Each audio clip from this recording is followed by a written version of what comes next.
E aí pessoal, beleza? Tô com saudade de vocês, hein?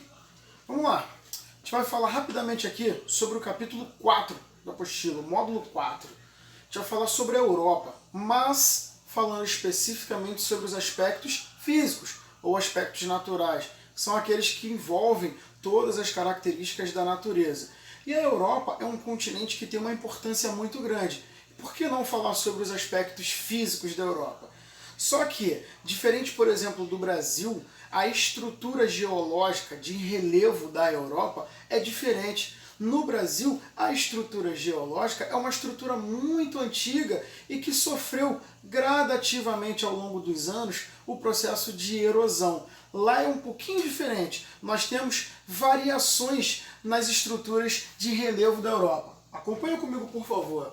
O relevo é variado, que vai de altas montanhas, passando pelos vulcões ativos em alguns casos, e isso acaba impedindo que a população ela consiga morar ou ficar muito próxima dessas regiões, e em outros casos essas altas montanhas terão aquela característica de um clima muito frio e, na maioria dos casos, com neve. Isso acaba impedindo a ocupação da população dessa forma. Só que, além desse relevo muito alto, a gente tem áreas mais rebaixadas. Esse relevo é daquele contato das placas tectônicas que se chocam e sobem. Chamamos de dobramentos modernos. Só que a gente tem os dobramentos antigos, assim como no caso do Brasil, que aí a gente tem áreas de planície, que tem uma facilidade de ocupação humana, até porque são áreas relativamente mais planas, e aí a gente vai ter navegação na proximidade dos rios, lógico, e o abastecimento fluvial. O que é o fluvial? De rios. Então a população ela consegue se instalar nas proximidades dos rios, principalmente em áreas de relevo relativamente plano, porque aí a condição de moradia, de produção agrícola e de tantas outras coisas vai ser muito mais fácil do que as áreas de altas montanhas ou áreas de relevo muito tortuoso. Fechou? E aí a gente tem o segundo fator, que a gente fala do clima. Como a gente já sabe, a Europa ela está entre o trópico de Câncer, lá em cima, e o círculo polar ártico. Ou seja, é uma área que geralmente é um pouco mais fria. Então vai do temperado, que é próximo ao círculo polar, que é próximo ao trópico de Câncer, até o polar, que é lá em cima, próximo ao círculo polar ártico. E aí a gente vai ter características específicas que vão variar.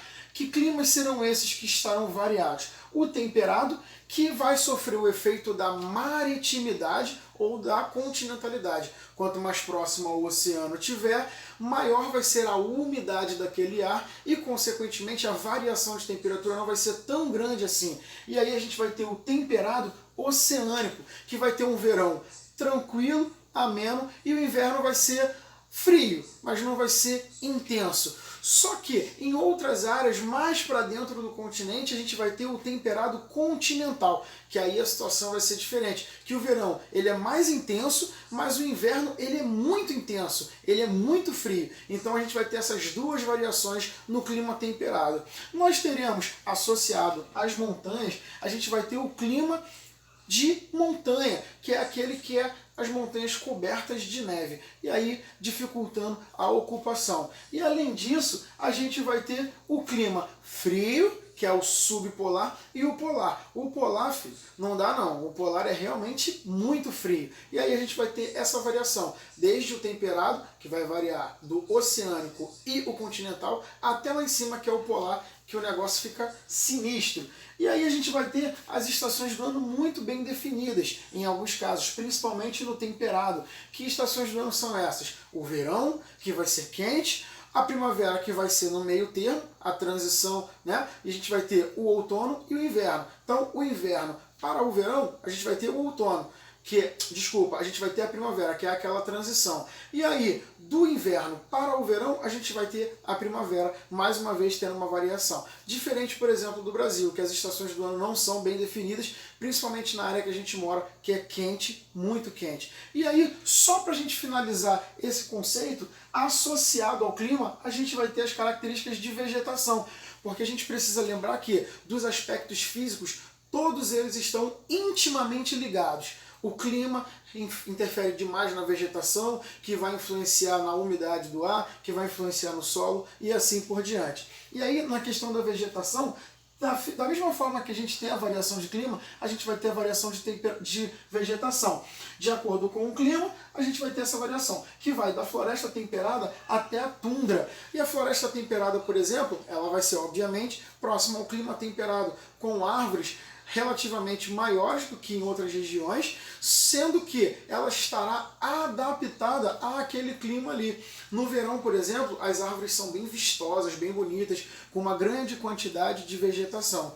Quando vem o outono, as folhas caem para que no inverno muito frio, aquela árvore ela não perca a sua umidade. Então quem olha, imagina que é uma árvore que morreu, que só tem os galhos ali, o que não é o caso. Que quando vier a primavera, que vai entrar no verão, aquelas folhas elas vão nascer novamente, aquela árvore vai florescer para que no verão aquela árvore esteja bem vistosa e bem bonita. E aí a gente vai ter, depois do clima temperado, mais para cima, a gente vai ter os estepes ou pradarias. Pelo amor de Deus, não são padarias porque não tem pão.